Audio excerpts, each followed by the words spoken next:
What is going on, Units Dynasty fans? Today we are back with Week 2, 2028 of Season 4 of College Football 26, Units Dynasty.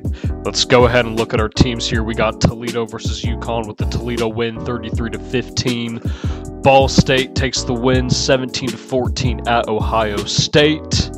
Then we have the UNLV at Liberty game we are waiting on.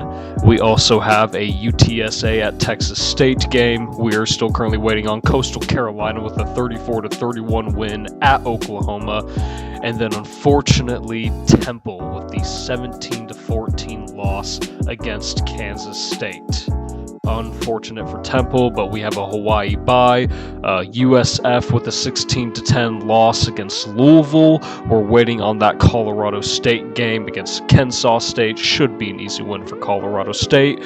Like we said earlier, we've got the Texas State at UTSA game that we're waiting on. That should be a good game to play. We got Wyoming with a 21-17 loss against SMU. Crazy, did not expect that from Wyoming, but you know, it happens. Everyone has those days. We all just got to bounce back from it. Navy is on a bye week. Then we got, as we stated earlier, UConn with a 33-15 loss at Toledo.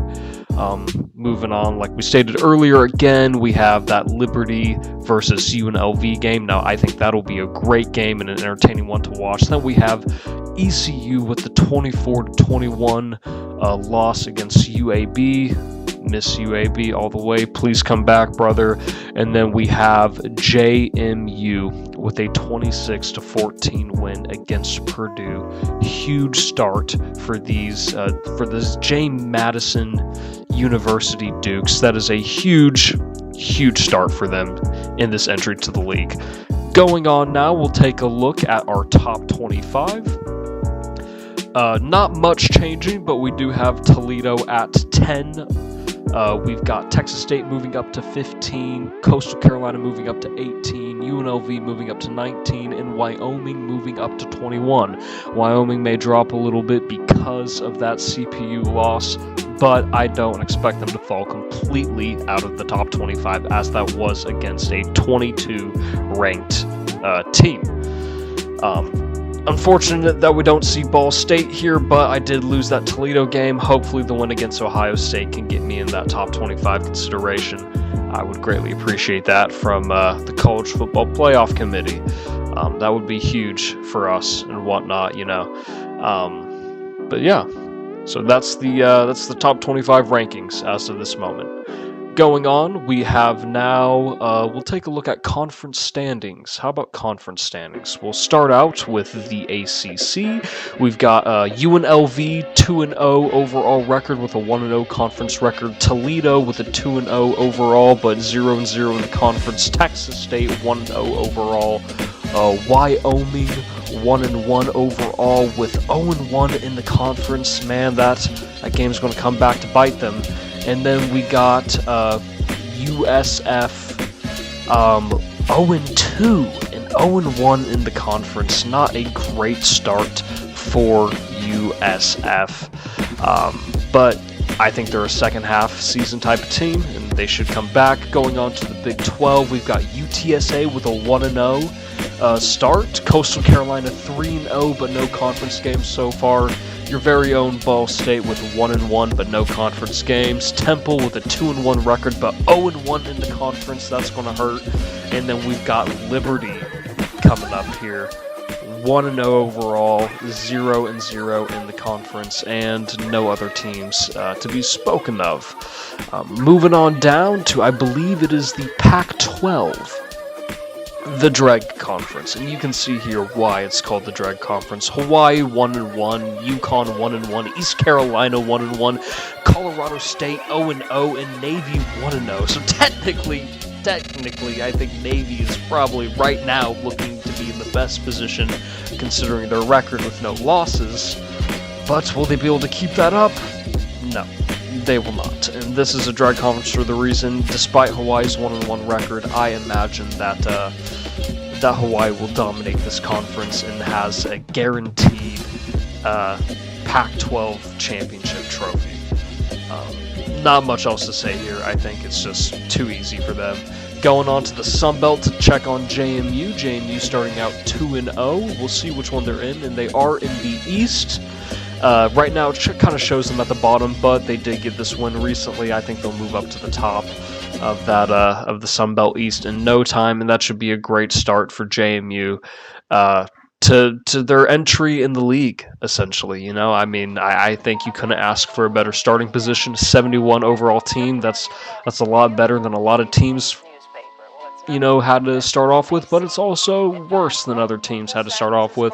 I expect JMU to be a dog in the coming years. Going on to Players of the Week. Unfortunately, no National Players of the Week in Week 1 from any of our Dynasty members, is what it is. That happens. But we can take a look at maybe some division-specific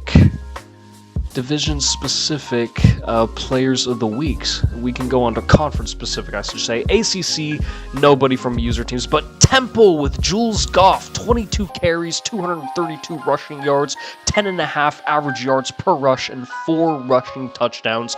Running back number 26 for Temple. Now, it was against FCS Northwest, but those are some dang good stats regardless. I think this is a potential Heisman candidate with how big of a start this is to the season. Week 1, Temple gets that Offensive Player of the Week. Moving on to the Pac-12, Week 1 players. Hawaii sweeps it, both defensive and offensive Pac-12 players of Week 1. David, I'm not even going to try to pronounce that, and Kevin Lee, the running back. David here got 5 tackles, 1 tackle for a loss, 1 interception, and 1 pass breakup. Kevin Lee with 13 carries, 93 rushing yards, 7.2 average per rush, 3 rushing touchdowns, 4 receptions, 61 receiving yards, and 15.3 yards average per reception. Shout out to these Hawaiian players here. They are doing great things at that program, and they secure both the defensive and offensive Pac-12 players of Week 1 in Season 4, 2028. Huge for this Hawaiian program. And this is what the Pac-12 is. It's the Dread Conference, and I expect we will see Hawaiian Player of the Week Pac-12 players every dang week. I would not be surprised at all. That is big for them. Now that we've covered that, we can go ahead and look at the Sun Belt with Joshua Douglas from JMU, quarterback number 0. Interesting. Versus FCS Midwest, 14 for 18 attempts, 319 passing yards, 7.7 yards per attempt, 3 passing touchdowns, 6 carries, 87 rushing yards, and 3 touchdowns. 3 passing touchdowns, 3 rushing touchdowns. This is a unit. I know it's against FCS Midwest, but stats do not lie. This is a dual threat generational quarterback, and I'm calling it right now. This man, if he's a young guy, senior year, he may be Heisman for sure. Now looking at Heisman watch, nobody. Yep, just the same guys. Taylor CJ Carr, blah blah blah. We'll go ahead and look at a team's schedule here. We'll analyze one team's schedule this week. Last time we did Hawaii. So let's take a look at Coastal Carolina. We've got Coastal with that 10-7 win against Ohio State week 0. Then they go on to dominate Louisiana Tech.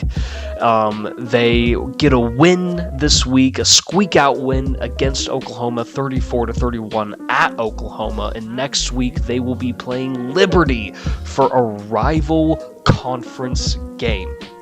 That is huge. 2 juggernaut teams going toe-to-toe to fight for bragging rights due to their rivalry and a better position within their conference. Moving on to the week after that, Coastal plays at Kansas. Should be an easy win.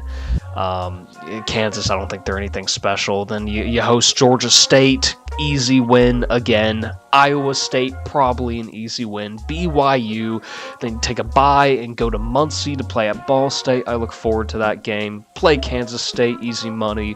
UTSA, and then they close out their year with Arizona. And hoping for a path to the playoffs.